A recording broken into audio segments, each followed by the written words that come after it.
NATO će od 11. do 22. juna organizovati najveću avijacijsku vojnu vežbu Air Defender 2023, u kojoj će učestvovati 22 zemlje sa više od 200 letelica 23 različita tipa.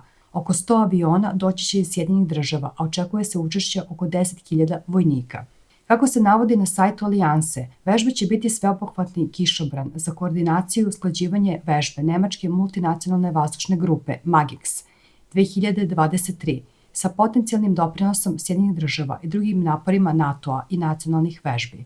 Cilj je da se poboljša interoperabilnost, ponudi mogućnost za obuku u evropskom vazdušnom prostoru i pokaže agilnost i odlučnost NATO-a da ojača ukupni stav odvraćanja u vazdušnom domenu u skladu sa konceptom NATO-a za odvraćanje i odbranu evroatlantskog područja.